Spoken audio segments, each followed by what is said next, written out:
નમસ્કાર વિદ્યાર્થી મિત્રો, ધોરણ 8 વિજ્ઞાનની અંદર બીજા પાઠની અંદર સૂક્ષ્મજીવો આપણા મિત્રો પણ છે અને શત્રુ પણ છે. ભાગ 2 ની અંદર આપણે જોઈશું. પહેલા ભાગ 1 ની અંદર આપણે સૂક્ષ્મજીવો આપણને કઈ રીતે ઉપયોગી છે, એમાંથી શું શું વસ્તુ બનાવવામાં આવતી હતી એ બધી વિશે આપણે વાત કરી હતી. હવે સૂક્ષ્મજીવો મનુષ્યમાં રોગકારક સૂક્ષ્મજીવો, સૂક્ષ્મજીવોને લીધે મનુષ્ય, પ્રાણી અને વનસ્પતિમાં રોગ ઉત્પન્ન થાય છે. તો રોગ ઉત્પન્ન કરતા સૂક્ષ્મજીવોને રોગકારક સૂક્ષ્મજીવો કહેવાય છે. જે પણ સૂક્ષ્મજીવોને રોગ उत्पन्न करता सूक्ष्मजीवों रोगकारक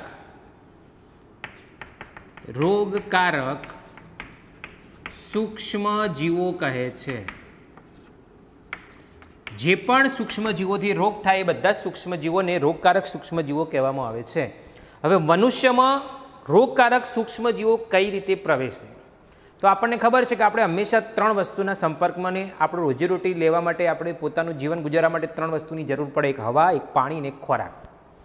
તો મનુષ્યની અંદર શ્વસન મારફતે એટલે કે હવા મારફતે, દૂષિત પાણીના મારફતે કે કોઈ દૂષિત ખોરાક આવી ગયો હોય તો એની મદદથી રોગકારક સૂક્ષ્મજીવો આપણા શરીરમાં પ્રવેશે, એટલે કે મનુષ્યના શરીરમાં પ્રવેશે છે. અને મનુષ્યના શરીરમાં રોગકારક સૂક્ષ્મજીવો પ્રવેશે ત્યારે એ મનુષ્ય સંક્રમિત વ્યક્તિ કહેવાય છે. એ રોગની સંક્રમિત વ્યક્તિ, અને સંક્રમિત વ્યક્તિમાંથી તંદુરસ્ત વ્યક્તિમાં પણ રોગો જતા હોય છે. અને એ જવા માટે ભૌતિક પરિસ્થિતિ જવાબદાર છે, સંપર્ક જરૂરી છે. અને એ સંપર્ક કે ભૌતિક પરિસ્થિતિને લીધે જે સંક્રમિત વ્યક્તિમાંથી તંદુરસ્ત વ્યક્તિમાં રોગકારક સૂક્ષ્મજીવો જાય છે એવા રોગોને ચેપી રોગ કહે છે. તો ચેપી રૂપમાં આવે આંખના રોગો. આંખ દુખે તો આપણે દુખતી હોય તો બીજાને દુખવા આપતી હોય છે. શરદી, ઓરી, અછબડા, પછી શીતળા, ટીબી, આ જે રોગ છે ને એ ચેપી રોગ છે. અને ચેપી રોગ હંમેશા ઘણા બધા ચેપી રોગ વાયરસથી થતા હોય છે, સાથે સાથે ઘણા બધા ચેપી રોગ હવા મારફતે ફેલાતા હોય છે. આ ચેપી રોગ જે વ્યક્તિને થયો હોય છે અને આપણે ખબર કાઢવા પૂછીએ, સમાચાર લેવા તો આપણે દૂરથી પૂછતા હોઈએ છીએ, કારણ કે એ ચેપી રોગ છે. અને ચેપી રોગ એકને થાય તો બીજાને થવાની શક્યતા છે. અત્યારે હાલ ચાલી રહેલો રોગ કોરોના એ પણ એક પ્રકારનો ચેપી રોગ છે. બરાબર, આ રીતે ચેપી રોગ થતા હોય છે.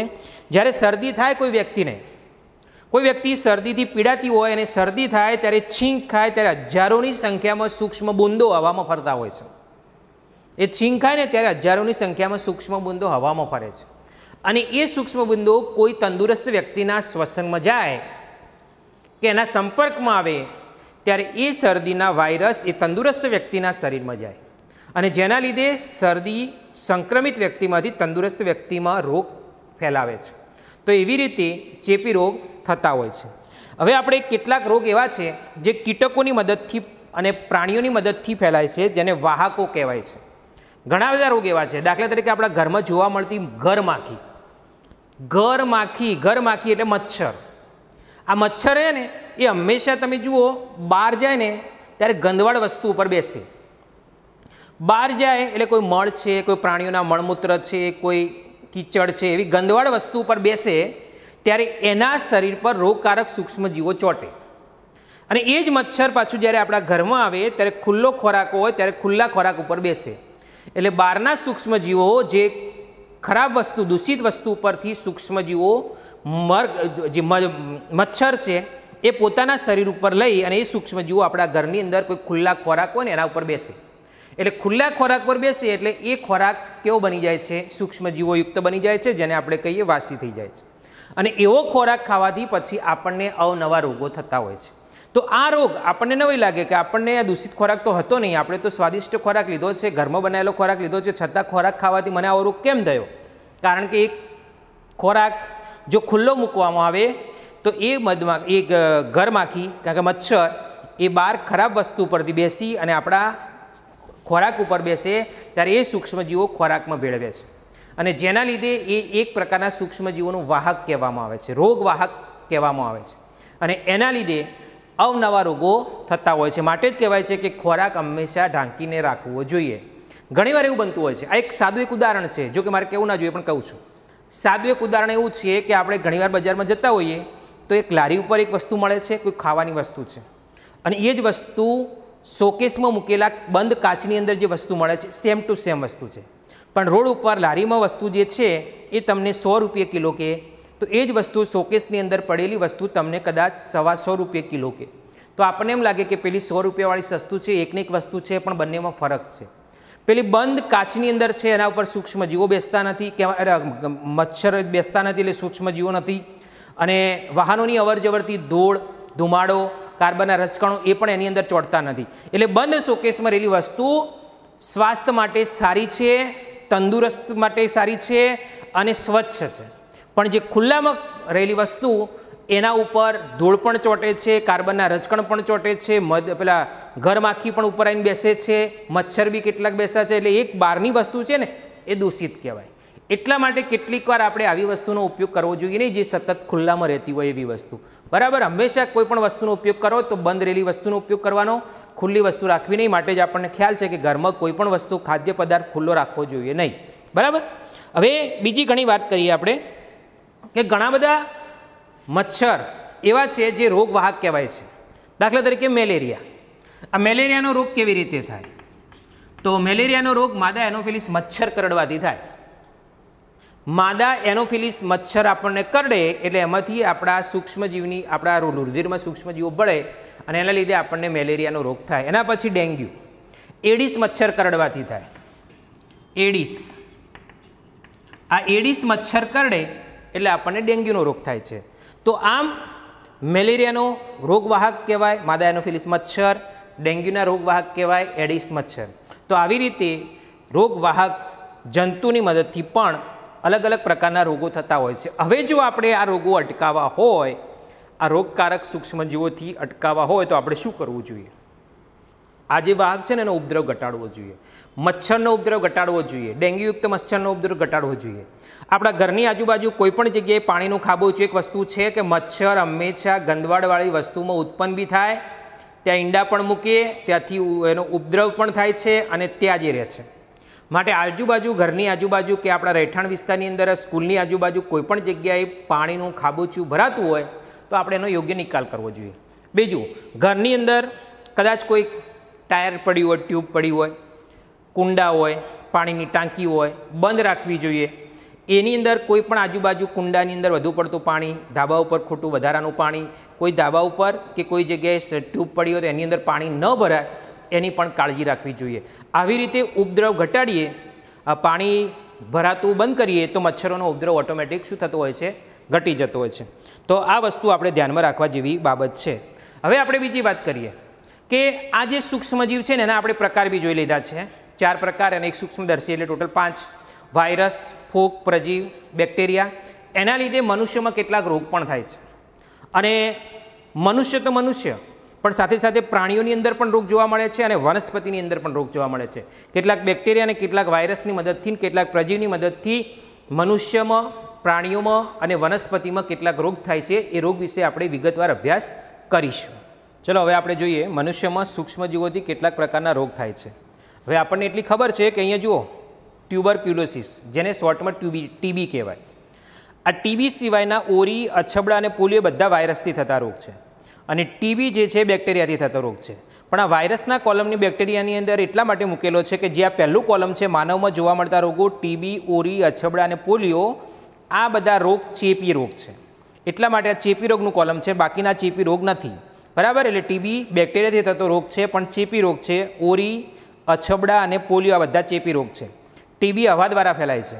જે પણ માણસને ટીબી હોય એ ખાંસી આવે, ગળફો બહાર ફેંકે તો એની મદદથી એ હવા દ્વારા એ ટીબીના બેક્ટેરિયા બીજાના સંપર્કમાં આવવાથી ટીબી થઈ શકે છે. પછી ઓરી વાયરસથી થતો રોગ છે, અછબડા પણ વાયરસથી, પોલિયો પણ વાયરસથી. આ વાયરસ હવાની મદદથી કે સંપર્ક કે પાણીની મદદથી સંક્રમિત વ્યક્તિમાંથી તંદુરસ્ત વ્યક્તિમાં જાય છે. હવે આવા બધા રોગથી બચવા માટે શું કરવું જોઈએ? તો દર્દીને સંપૂર્ણ અન્ય વ્યક્તિથી અલગ રાખવો જોઈએ. એ વ્યક્તિને હવા ઉજાસવાળા ખંડમાં રાખવો જોઈએ. કોઈ બીજું વ્યક્તિ એના સંપર્કમાં ના આવે એ રીતે એને અલગ રાખવો જોઈએ. એના કપડાં જંતુરહિત કરવા જોઈએ, એટલે કે ગરમ પાણી તેમજ જંતુરહિત કેમિકલથી ધોવા જોઈએ. દર્દીને વસ્તુ અન્યને અલગ રાખવી જોઈએ. દર્દીની બધી જ વસ્તુ જે તંદુરસ્ત વ્યક્તિની વસ્તુ છે એનાથી અલગ રાખવી જોઈએ. દર્દીને જે પણ દર્દી હોય એ દર્દીને રસી પણ મુકાવવી જોઈએ. જે આ રોગ પ્રમાણે અલગ અલગ પ્રકારની રસીની પણ શોધ થયેલી છે તો એક પ્રમાણે અલગ અલગ રસી પણ મુકાવવી જોઈએ. અને પૌષ્ટિક ખોરાક આપવો જોઈએ, ફળોનો રસ આપવો જોઈએ. આ બધું કરવાથી આ રોગમાં રાહત મળે છે. પણ ખાસ એ ધ્યાન રાખવાનું છે કે જે ટીબી છે, ઓરી છે, અડસબડા છે અને પોલિયો છે, આ બધા ચેપી રોગ હોવાથી ઘરના કોઈપણ વ્યક્તિને આ રોગ થઈ શકે તો એને અલગ રૂમની વ્યવસ્થા કરવી જોઈએ અને અલગ રાખવી જોઈએ, કારણ કે બીજો રોગનો કોઈ તંદુરસ્ત વ્યક્તિ આપણા ઘરમાં જે બાકીના છે એને ફેલાય નહીં. ત્યાર પછી બેક્ટેરિયાથી થતા રોગો કોલેરા અને ટાઇફોઇડ વિશે જોઈએ. કોલેરા એ દૂષિત પાણી અને દૂષિત ખોરાક ખાવાથી થાય છે. કોલેરા એટલે શું? પ્રશ્ન એવો થાય. કોલેરા એટલે ઝાડા ઉલટી, ચોખાના પાણી જેવા ખરાબ વાસવાળા ઝાડા થાય એને આપણે કોલેરા કહીએ. બરાબર, પેટમાં ચૂંક આવે ને વારંવાર સંડાસ જવું પડે એને કોલેરા કહેવાય. કોલેરા પણ બેક્ટેરિયાથી થાય, ટાઇફોઇડ પણ બેક્ટેરિયાથી થાય. જોરદાર માથું દુખે અને ટાઇફોઇડ પણ કહેવામાં આવે છે, તાવ આવે છે. હવે આ દૂષિત પાણી અને દૂષિત ખોરાકથી થતા રોગ છે. હવે આ કોઈ પણ વ્યક્તિને આ પ્રકારના રોગ થાય, આ ચેપી રોગ નથી. પણ આ ક્યારે ચેપી રોગ છે? કોલેરાના મળવાળું પાણી કોઈ વ્યક્તિના સંપર્કમાં આવી જાય તો એને કોલેરા થઈ શકે છે. બરાબર, કારણ કે ઘણી જગ્યાએ એવું બનતું હોય છે કે એક જ સોસાયટીની અંદર પીવાનું પાણી અને ગટરની પાઇપો બંને નજીકથી જતી હોય છે. કોઈ કારણસર ગમે તે 2 પાઇપમાં ભંગાણ થયું હોય તો ગટરનું પાણી પીવાલાયક પાણીમાં ભળી જતું હોય તો એ દૂષિત પાણીને દૂષિત ખોરાકના લીધે આવા બધા રોગો થતા હોય છે, કોલેરા અને ટાઇફોઇડ જેવા. અને લગભગ આપણને ખ્યાલ છે કે આ બધા રોગો ચોમાસાની ઋતુમાં વધારે થતા હોય છે. એટલે કોલેરા અને ટાઇફોઇડ જે બેક્ટેરિયાથી થતા રોગ છે દૂષિત પાણીને દૂષિત ખોરાકથી, એના ન થાય એટલા માટે કઈ કાળજી રાખવી જોઈએ અને બચવા માટેના ઉપાયો કયા છે? તો વ્યક્તિગત સ્વાસ્થ્ય સ્વસ્થ રાખવી જોઈએ, સારી ટેવો પાડવી જોઈએ. બીજું મહત્ત્વનું છે, રાંધવામાં આવતો ખોરાકને યોગ્ય રીતે ઢાંકીને રાખવો જોઈએ, ઉકાળેલું પાણી પીવું જોઈએ, સંપૂર્ણ આરામ કરવો જોઈએ, રસી આપવી જોઈએ. બરાબર, આ બધી વસ્તુને ધ્યાન રાખવાથી આપણને આના રોગ વિશે કાળજી રાખી શકાય છે. એના પછી જુઓ હિપેટાઇટિસ એ, જે વાયરસથી થતો રોગ છે, એ પણ પાણીની મદદથી ફેલાય છે અને એ થાય એટલે ઉકાળેલું પાણી આપવામાં આવે છે. મેલેરિયા, હમણાં જ મેં તમને વાત કરી, ગરમાખીની મદદથી. માદા એનોફિલિસ મચ્છર જે પ્રકારનો પ્રજીવ છે, પ્રજીવથી થતો રોગ છે, મચ્છર એને ફેલાવે છે. અને આ મેલેરિયાથી બચવા માટે શું કરવું જોઈએ? તો આપણે હમણાં જ વાત કરી કે આજુબાજુ કોઈપણ જગ્યાએ પાણી ભરાતું હોય તો એ પાણી ન ભરાય એનો કાળજી રાખવી જોઈએ. કીટકનાશક દવાનો છંટકાવ કરવો જોઈએ. ઘરની અંદર જો મચ્છરનું પ્રમાણ વધારે હોય તો રાત્રે સૂતી વખતે મચ્છરદાનીનો ઉપયોગ કરવો જોઈએ અને મચ્છરનું પ્રજનન અટકાવવું જોઈએ, સ્વચ્છતા રાખવી જોઈએ શોર્ટમાં. આ બધી વસ્તુ કરવાથી આપણને આ બધા રોગથી બચી શકાય છે. મેં તમને કહ્યું કે આ બધા રોગ છે ને મનુષ્યમાં જોવા મળતા રોગ છે અને આવા જ રોગ પ્રાણીની અંદર અને વનસ્પતિની અંદર પણ જોવા મળે છે. પ્રાણીની અંદર વાત કરીએ તો રોબર્ટ કોસ એ લગભગ 1876માં બેસિલસ એન્થ્રેક્સ નામના બેક્ટેરિયાની શોધ કરી હતી અને એનાથી થતા રોગને એન્થ્રેક્સનો રોગ કહેવાય. મનુષ્યમાં તેમજ પ્રાણીમાં જોવા મળતો એન્થ્રેક્સનો રોગ ખૂબ ગંભીર રોગ છે અને એ ઢોરમાં થતો રોગ છે. બરાબર, ઢોરમાં FMDV નામના વાયરસથી થાય છે. FMDVનું આખું નામ છે foot and mouth disease virus. FMDVથી એન્થ્રેક્સનો રોગ થાય. FMDV એટલે foot and mouth disease virus. હવે આપણે જે વાત કરી કે જે રીતે મનુષ્યમાં રોગકારક સૂક્ષ્મજીવો છે એ રીતે વનસ્પતિમાં પણ રોગકારક સૂક્ષ્મજીવો છે. અને આપણને ખ્યાલ છે કે અત્યારે આપણે જાણીએ છીએ કે શાકભાજી દવાવાળી આવે છે. તો આ જંતુરહિત દવા શા માટે છાંટવામાં આવે? કારણ કે કેટલાક ઘઉં, ડાંગર, બટાટા, શેરડી, સફરજન વગેરેમાં વનસ્પતિમાં રોગ ઉત્પન્ન થાય છે અને રોગ ઉત્પન્ન ઘટાડવા માટે હવે રોગ થાય ત્યારે શું થાય? પાક ચમળી જતો હોય છે, પાક ઉપર ખરાબ અસર થતી હોય છે, પાકનું ઉત્પાદન ઘટી જતું હોય છે અને એ બધાથી બચવા માટે આપણે એના ઉપર દવાનો છંટકાવ કરીએ છીએ. પણ કેવા પ્રકારના સૂક્ષ્મજીવથી કેવા પ્રકારના રોગ થાય છે જોઈએ તો વનસ્પતિમાં જોવા મળતા સૂક્ષ્મજીવોનો રોગ અહીંયા આપેલા છે. સાઇટ્રસ કેન્કર, જુઓ સાઇટ્રસ કેન્કર આ બેક્ટેરિયાથી થતો રોગ છે અને હવા મારફતે ફેલાય છે. આકૃતિમાં તમે જુઓ છો કે ઉપરની સપાટી કમ્પ્લીટલી પીળી પડી ગઈ હોય અને ડાઘા થઈ ગયા હોય એવી ફળની અંદર સપાટી થઈ જતી હોય છે. ઘઉંનો રસ્ટ એ ફૂગથી થતો રોગ છે. હવે તમને આમાં આપેલું નથી ફૂગથી થતો રોગ, બાકી ફૂગથી વાત કહું તો આપણને ખ્યાલ છે કે ચામડીના હઠીલા રોગ ફૂગથી થાય. ફૂગથી દાદર, ખસ અને ખરજવું, ચામડીના જે રોગ છે ને દાદર, ખસ અને ખરજવું એ ફૂગથી થતા રોગ છે. અને હઠીલા એટલા માટે કહેવામાં આવે છે કારણ કે એ રોગ એકવાર થાય ને તો એને મળતા બહુ સમય લાગે છે અને એની દવા પણ હાઈ ડોઝ હોય છે અને લાંબા સમય સુધી એની દવાનો કોર્સ પણ કરવો પડતો હોય છે. એટલા માટે એને હઠીલા રોગ કહેવામાં આવતા હોય છે. ફૂગથી થતા જે દાદર, ખસ અને ખરજવું થાય એટલે કેટલાક વ્યક્તિને જીવનભર ખરજવું રહે છે, આપણને ખ્યાલ હોય છે. એટલે ઘઉંનો રસ જે ફૂગથી થતો રોગ છે જે હવા અને બીજ મારફતે ફેલાય છે અને આ રીતે જે ઘઉંના જે છોડ છે એ પ્રકાંડ ઉપર એની અસર કરે છે.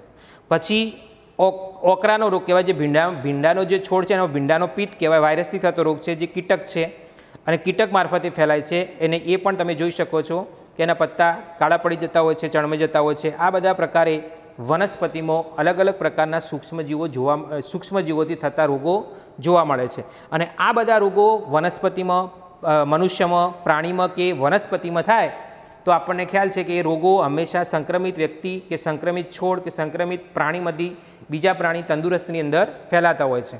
તો આ જ રીતે આવા બધા રોગો અલગ અલગ પ્રકારના સૂક્ષ્મજીવોથી અલગ અલગ રીતે ફેલાય છે અને બચવાના ઉપાયો પણ અલગ અલગ હોય છે। અને મનુષ્યમાં તો ખાસ ઉપાય એ કે સ્વચ્છતા રાખવી જોઈએ, બરાબર। અને પરિસ્થિતિ પ્રમાણે ઉકાળેલું પાણી, ઉકાળેલું દૂધ, હળદર, દવાનો યોગ્ય સમય રસી, આ બધું ધ્યાન રાખવાથી આવા બધા રોગથી બચી શકાય છે। ચલો હવે આપણે જોઈએ કે ખોરાક વિષયુક્ત કઈ રીતે બને છે। ઘણીવાર તમે એવું સાંભળો છો કે કોઈ લગ્નની અંદર કે કોઈ પાર્ટીની અંદર તમે જમવા જુઓ એટલે સ્વાભાવિક છે કે કેટલીક વાર એવો બનાવ બનતા હોય છે ફૂડ પોઈઝન। આ ફૂડ પોઈઝન શું છે? ખોરાક કોઈ સામેની વ્યક્તિ તમને ખરાબ તો આપતી નથી, બરાબર। ફૂડ પોઈઝન એટલે કોઈને ફૂડ પોઈઝન થયું હોય તો તમારે દવાખાને જવું પડે, બાટલા ચડાવવા પડે, ઝાડા ઉલટીના કેસ થાય, કેટલીક વાર વધારે એની અસર થાય તો માણસ મૃત્યુ પણ પામે છે। આ ફૂડ પોઈઝન એટલે તમારા ખોરાકની અંદર વપરાતો કોઈપણ પદાર્થનો કોઈપણ ઘટક કોઈ કારણસર દૂષિત હોય અને એ તમારા ખોરાકમાં આવે તો એના કારણે એ ઝેરી પદાર્થ બની જાય છે આપણા શરીર માટે। જે દૂષિત વસ્તુ છે એ આપણા શરીર માટે ઝેરી પદાર્થ બની જાય છે, જેને લીધે આપણના શરીરની અંદર યોગ્ય પાચન ન થઈ શકે અને શરીરમાં રોગ ઉત્પન્ન કરે। પછી આપણે એને શું કહીએ છીએ? ફૂડ પોઈઝન કહીએ છીએ। જે શરીરમાં ઝેરી પદાર્થો વધારે ભળી જાય તો એ લોહીમાં ભળે અને જેની અસર આપણા શરીર ઉપર થતી હોય છે। એટલે કોઈ પણ દાખલા તરીકે અલગ અલગ પ્રકારના પાર્ટીની અંદર તમે અલગ અલગ પ્રકારનો કે અલગ અલગ લગ્નગાળામાં તમે ખાવા જતા હો છો, કોઈ દૂધની આઈટમ હોય અને એને બનાવવા વધારે સમય થયો હોય તો એ વધારે સમય થયા પછી એ દૂધની આઈટમ કદાચ થોડી બગડી ગઈ હોય, માવાની હોય, પનીરની હોય, અને પછી એ તમારા ખોરાકની અંદર આવે તો ખાધી વખતે આપણને ખ્યાલ ના આવી જાય કારણ કે જથ્થો વધારે હોય એટલે, પણ બગડેલી વસ્તુ અંદર ભળી હોય તો એના પછી એની ખરાબ અસર આપણા શરીરની અંદર થતી હોય છે પાચન ક્રિયાની અંદર, જેને આપણે ફૂડ પોઈઝન કહેતા હોઈએ છીએ। અને એવી બધી જો પ્રમાણ વધી જાય તો માણસનું મૃત્યુ પણ થતું હોય છે। માટે એક કાળજી રાખવી જરૂરી છે કે કેટલીક ખરાબ થઈ જાય એવી વસ્તુનો વધારે લાંબા સમય પછી ઉપયોગ કરવો જોઈએ નહીં। હવે આપણે બીજી વાત કરીએ ખોરાકની જાળવણી। ખોરાકની જાળવણી આપણે આમાં કહેતા હોઈએ છીએ કે આપણે ફળ ઘેર લાયા બજારમાંથી અને પડ્યા રાખ્યા, કેરી જ છે વિચારો, કેરી આપણે લાવીને બજારમાંથી લાવીને પડી રાખી, લાંબા સમય થયો 3, 4, 5 દિવસ થયા તો સ્વાભાવિક છે કે એ શું થાય છે? બગડી જાય છે। પણ ઘરે મમ્મી અથાણું બનાવે તો 12 મહિના સુધી નથી બગડતું, તો એ કેમ? તો એવી વસ્તુ ખોરાકની જાળવણીમાં આપણે શીખવાનું છે કે ખોરાકને લાંબા સમય સુધી જાળવવા માટે આપણે એની અંદર શું ભેળવવામાં આવે છે અને ખોરાકને લાંબા સમય સુધી જાળવવા માટે એ ભેળવવા માટે કયા કયા પરિસ્થિતિનો ઉપયોગ કરવામાં આવે છે એ વિશે આપણે જોઈશું। પહેલાં તો આપણે જોઈશું રાસાયણિક પદ્ધતિ, એની અલગ અલગ પદ્ધતિઓ છે। એમાં પહેલાં આપણે જોઈશું રાસાયણિક પદ્ધતિ। લગભગ આપણને ખબર છે કે અથાણું બનાવવા માટે મીઠું અને તેલનો ઉપયોગ થતો હોય છે। મીઠા અને તેલ જે વાપરાય છે એને જાળવણીકારક પદાર્થો કહેવામાં આવે છે, કારણ કે મીઠું અને તેલ એવી વસ્તુ છે કે જેમાં લાંબા સમય સુધી ખાદ્ય પદાર્થ બગડતો નથી, કારણ કે બેક્ટેરિયાના વૃદ્ધિ, મીઠું અને તેલ બેક્ટેરિયાની વૃદ્ધિ ખૂબ જ વધારે પડતી અટકાવે છે અને એના લીધે એ વસ્તુ જલ્દી બગડતી નથી। પણ રાસાયણિક પદ્ધતિની વાત કરીએ તો કેટલાક એસિડ પ્રિઝર્વેટેશનનો ઉપયોગ કરવામાં આવે છે। સૂક્ષ્મજીવોનું આક્રમણ અટકાવવા માટે સોડિયમ બેન્ઝોએટ તથા સોડિયમ મેટાબાયસલ્ફાઇટ આમાં આવે છે, સોડિયમ બેન્ઝોએટ અને સોડિયમ મેટાબાયસલ્ફાઇટ। આ જે બે છે એસિડ પ્રિઝર્વેટેશન કહેવામાં આવે છે અને એટલા માટે કહેવામાં આવે છે કે આ ઉમેરવાથી બેક્ટેરિયાની વૃદ્ધિ અટકી જાય છે અને ખોરાકને લાંબા સમય સુધી સંગ્રહ કરી શકાય છે અને આ બંને પદાર્થો રાસાયણિક પદાર્થ છે, માટે આ જે પદ્ધતિ વાપરી છે એને કહેવાય રાસાયણિક પદ્ધતિ। એના પછી મીઠા દ્વારા જાળવણી। હવે બીજું વાત કરીએ મીઠા દ્વારા જાળવણી। મીઠા દ્વારા જાળવણી જોયું, મીઠા દ્વારા જાળવણી, મીઠા દ્વારા જાળવણી એટલે દરિયા કિનારે દ્વારકા, બેટ દ્વારકા જો ને તો ત્યાં માછલીઓ સુકાતી જોવા મળે। માંસ અને માછલીઓને લાંબા સમય સુધી જાળવી રાખવા માટે તેને સૂકવવી બી પડે છે અને મીઠામાં ભેળવવી બી પડે છે। એના ઉપર આખા મીઠાની અંદર ઉપર મીઠાથી ઢાંકી દેવાથી બેક્ટેરિયા હુમલો કરી શકતા નથી અને આવી માંસ માછલીઓ લાંબા સમય સુધી સાચવી શકાય છે। ઇવન આપણા ઘરે બી તમે જુઓ अलग अलग प्रकारना मुखवास माटे दाखला तरीके आमळा लांबा समय सुधी साचवी राखवा होय तो मीठावाळा करीने एने सूकववामां आवे छे। मीठावाळा करीने सूकવો એટલે લાંબા સમય સુધી એ સચવાય છે, બગડતા નથી। એટલે મીઠાની મદદથી વસ્તુ લાંબા સમય સુધી સાચવી રખાય છે। એના પછી વાત કરીએ શર્કરા। શર્કરાની મદદથી કેવી રીતે જાળવી શકાય? શર્કરા દ્વારા જાળવણી। શર્કરા એટલે એક પ્રકારની આપણે ખાંડ જ કહીએ। કઈ રીતે શર્કરા કોઈપણ વસ્તુને સાચવે, એમાં કયો ગુણ છે? તો જામ, જેલી અને ફળોનો રસની જાળવણી કરવા માટે જામ, જેલી અને ફળોનો રસ તમારે લાંબા સમય સુધી જાળવવું હોય તો શર્કરાની મદદથી કરી શકાય કે શર્કરા અંદરનો ભેજ શોષી લે છે અને અંદરનો ભેજ શોષી લે એટલે ભેજનું પ્રમાણ ઘટી જાય અને ભેજનું પ્રમાણ ઘટી જાય એટલે બેક્ટેરિયાની વૃદ્ધિ અટકી જાય। એટલા જ માટે શર્કરાની મદદથી જાળવણી કરવા માટે શર્કરાનો ઉપયોગ કરી શકાય છે। હવે તેલ અને વિનેગર। તેલ અને વિનેગર। તેલ તેલ વિશે આપણે વાત કરીએ। પહેલાં તો कोईपण खाद्य पदार्थ तेलनी अंदर तळेली होय ने तो ये लांबा समय सुधी बगड़ती नहीं, कारण के तेल होय ने एटले बेक्टेरियानो हुमलो अटकी जाए अने वृद्धि जल्दी ना थई शके। अने शाकभाजी, फळो अने कोईपण खाद्य पदार्थ विनेगरनी मददथी तमे एने साचववामां आवे तो विनेगरमां बेक्टेरिया नाश थाय छे अने नाश थाय छे माटे ए शाकभाजी, फळोने लांबा समय सुधी असर थती नथी। तो तेल अने विनेगरनी मददथी पण खाद्य पदार्थोने लांबा समय सुधी साचववामां आवे छे। त्यार पछी गरमी अने ठंडीनी वात करीए। हवे गरमी अने ठंडी केवी रीते?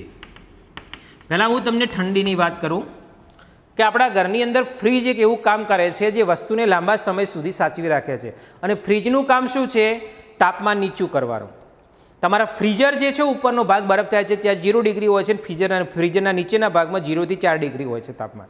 हवे एटલું નીચું तापमान जतुं रहे एटले लांबा समय सुधी दूध, शाकभाजी, फळो कोईपण वस्तु तमे जुओ फ्रीजनी अंदर लांबा समय सुधी संग्रही रखाय छे, कारण के ज्यारे तापमान नीचुं होय त्यारे नीचा तापमाननी अंदर बेक्टेरियानी वृद्धि अटकी जाय छे। एकदम तापमान नीचुं थाय एटले बेक्टेरिया वृद्धि पामी शकता नथी अने बेक्टेरिया वृद्धि ना पामी शके एटले खाद्य पदार्थने बगाड़े नहीं। एना ज लीधे तमारो शाकभाजी, फळफळादी के दूध फ्रीजनी अंदर लांबा समय सुधी रहे छे। हवे गरमनी वात करीए तो जो फ्रीजनी बहार दूध राखवुं होय तो आपणे खबर छे के अमने गरम करवुं पड़े, कारण के सौथी वधारे बेक्टेरिया दूधमां होय। तमे दूधनी गरम करो एटले अंदરના बेक्टेरिया नाश पामे तो दूध तमारो लांबा समय सुधी रही शकाय। बराबर। लुई पास्चरे दूधने पेस्च्युराइज कर्युं हतुं। दूधने पेस्च्युराइज करवानुं कारण शुं? दूधने एने शुं कर्युं? 70 सेल्सियस तापमाने लगभग 15 થી 30 सेकंड सुधी गरम कर्युं।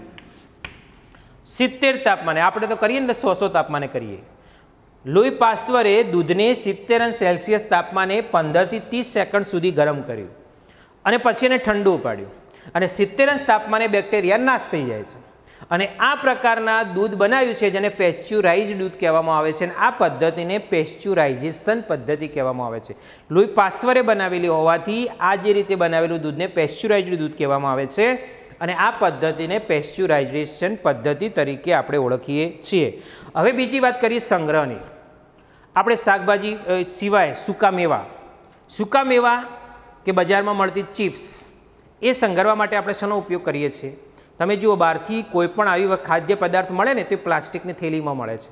प्लास्टिकनुं पाउच होय छे अने हवा चुस्त होय छे।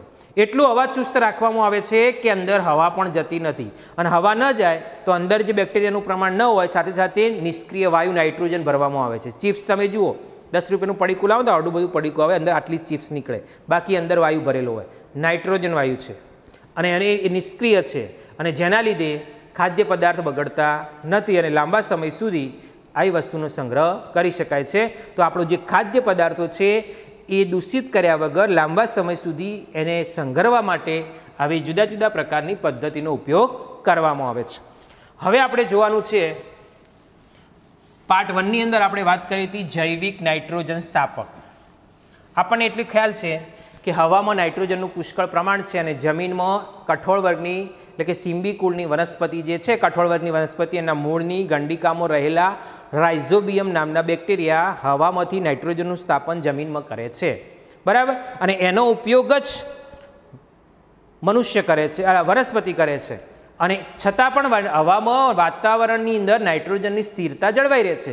એનું કારણ શું? તો એ માટે આપણે જોઈશું નાઇટ્રોજન ચક્ર. તો હવે આવે છે નાઇટ્રોજન ચક્ર, જેને N2 ચક્ર તરીકે પણ ઓળખવામાં આવે છે. બરાબર. હવે આપણે જોઈશું નાઇટ્રોજન ચક્ર. ચલો આપણે જોઈએ હવે નાઇટ્રોજન ચક્ર. પહેલાં તો હું તમને કહી દઉં કે નાઇટ્રોજન હવાના મુખ્ય બે ઘટકો નાઇટ્રોજન અને ઓક્સિજન. હવામાં નાઇટ્રોજન 78% છે. સૌથી વધારે વાયુનું પ્રમાણ પૃથ્વીના વાતાવરણમાં હોય તો એ નાઇટ્રોજન. નાઇટ્રોજન 78% હવામાં નાઇટ્રોજન છે. અને વનસ્પતિ અને પ્રાણીઓમાં protein, nucleic acid, vitamins, amino acid વગેરે બનાવવા માટે નાઇટ્રોજન મહત્વનો ઘટક છે. છતાં બી પ્રાણીઓ કે વનસ્પતિ હવામાંથી સીધો નાઇટ્રોજનનો ઉપયોગ કરી શકતા નથી. આપણે હવામાંથી જે લઈએ ને ઓક્સિજન લઈએ છીએ, નાઇટ્રોજન નથી લઈ શકતા. અને નાઇટ્રોજન શ્વાસની અંદર જાય ને તો બી આપણે ઉચ્છ્વાસમાં બહાર જ આવે છે. એટલે હવામાંથી સીધો નાઇટ્રોજનનો ઉપયોગ આપણે કરી શકતા નથી.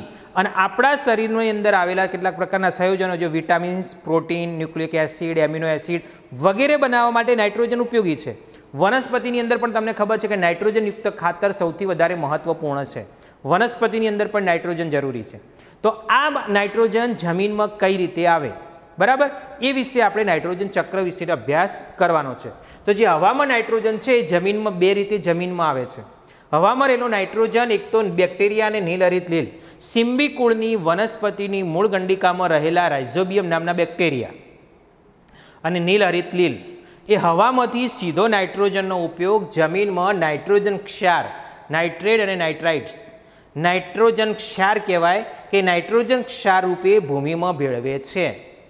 ભૂમિમાં સીધો નાઇટ્રોજન ભૂમિમાં નહીં આવે, પણ હવામાંથી જે નાઇટ્રોજન છે એ સિમ્બિકુલની વનસ્પતિની મૂળ ગંડિકામાં રહેલા બેક્ટેરિયા, જેનું નામ રાઇઝોબિયમ અને નીલહરિત લીલ, જે હવામાંથી સીધો નાઇટ્રોજનનો ઉપયોગ જમીનમાં નાઇટ્રોજન ક્ષાર રૂપે કરે છે. એક તો એ રીતે જમીનમાં નાઇટ્રોજન આવે છે. સાથે સાથે બીજી પદ્ધતિ કઈ કે વીજળીના ચમકારા દ્વારા, જ્યારે પણ આકાશમાં વીજળી થાય ચોમાસાની અંદર, તો વીજળીના જોરદાર ચમકારા થાય ને ત્યારે હવામાં નાઇટ્રોજન છે ને એ નાઇટ્રોજન ક્ષારમાં રૂપાંતર થાય છે, જેને ફોટોકેમિકલ પદ્ધતિ કહેવામાં આવે છે. એ નાઇટ્રોજન ક્ષાર પણ ભૂમિમાં ભળે છે. તો આ બે રીતે હવામાં નાઇટ્રોજનનું નાઇટ્રોજન ક્ષારમાં રૂપાંતર થઈ ભૂમિમાં ભળે છે. એક સિમ્બિકુલની વનસ્પતિની મદદથી અને એક વીજળીના ચમકારાની મદદથી. હવે જમીનમાં જ્યારે નાઇટ્રોજન આવ્યું ત્યારે જમીનમાં રહેલા નાઇટ્રોજન ક્ષાર, એ નાઇટ્રોજન ક્ષારનું શોષણ વનસ્પતિ પોતે વૃદ્ધિ અને વિકાસ પામવા માટે કરે છે. અને એમાંથી એ પોતે વૃદ્ધિ પામે છે. એટલે જમીનમાંથી નાઇટ્રોજન ક્ષારનું શું કરે છે? શોષણ કરે છે. જમીનમાંથી નાઇટ્રોજન ક્ષાર વનસ્પતિમાં જાય છે અને વનસ્પતિનો પોષણ તરીકે ઉપયોગ કરે છે પ્રાણીઓ. અને એ પ્રાણીઓમાંથી શાકાહારી, તૃણાહારી, માંસાહારી એમાં જતું હોય છે, આપણને ખ્યાલ છે. તો વનસ્પતિનો પોષણ તરીકે ઉપયોગ પ્રાણીઓ કરે છે. તો એ રીતે નાઇટ્રોજન ક્ષારનો વનસ્પતિમાંથી શેમાં આવે છે? પ્રાણીઓમાં આવે છે. અને પ્રાણીઓ એ નાઇટ્રોજન ક્ષારનો ઉપયોગ કરી વિટામિન, પ્રોટીન, બરાબર, કાર્બોદિત વગેરે પ્રકારના એમિનો એસિડ પણ બનાવતા હોય છે. એટલે એવી રીતે જમીનમાં જે નાઇટ્રોજન ક્ષાર હતો એનું શોષણ વનસ્પતિએ કર્યું અને વનસ્પતિનો ઉપયોગ જ્યારે તૃણાહારી, શાકાહારી કે માંસાહારી પ્રાણીઓ શાકાહારીમાંથી માંસાહારીમાં જાય, માંસાહારીમાંથી ઉચ્ચ માંસાહારીમાં જાય, એ રીતે પ્રાણીઓની અંદર જાય છે. હવે વનસ્પતિ પણ સુકાય. વનસ્પતિ સુકાય એટલે આપણે એમ કહીએ કે વનસ્પતિ નાશ પામી. વનસ્પતિનો મૃતદેહ હોય કે કોઈ પ્રાણીનો મૃતદેહ હોય, એ મૃતદેહ તો છેવટે ક્યાં ભળવાનો? જમીનમાં ભળે. અને એ વનસ્પતિ કે પ્રાણીના મૃતદેહ જમીનમાં એનું વિઘટન થાય છે. વિઘટકો છે અને વિઘટન થાય છે તો આપણે શીખી ચૂક્યા છીએ કે જમીનમાં રહેલા સૂક્ષ્મ જીવોનું વિઘટન કરી સેન્દ્રિય પદાર્થમાં રૂપાંતર કરે છે. ત્યારે જમીનમાં એનું વિઘટન થાય છે એટલે પાછા એ જમીનમાં ભળી જાય છે.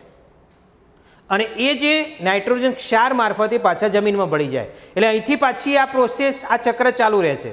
જ્યારે વનસ્પતિ અને પ્રાણીઓ મૃત થાય છે ત્યારે એમના શરીરમાં રહેલા નાઇટ્રોજનયુક્ત પદાર્થો, જે ક્ષાર છે, એનું વિઘટન થઈ નાઇટ્રોજન ક્ષાર જમીનમાં ભળે.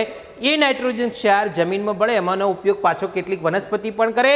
અને જમીનમાં રહેલા સ્પુડોમોનાસ નામના બેક્ટેરિયા છે, જમીનમાં સ્પુડોમોનાસ નામના બેક્ટેરિયા છે, એ બેક્ટેરિયા નાઇટ્રોજન ક્ષારમાંથી એટલે કે નાઇટ્રોજનના સંયોજનમાંથી નાઇટ્રોજન વાયુમાં રૂપાંતર કરે છે અને એ વાયુ હવામાં જાય છે. એ રીતે પાછો હવામાં નાઇટ્રોજન પાછો આવે છે.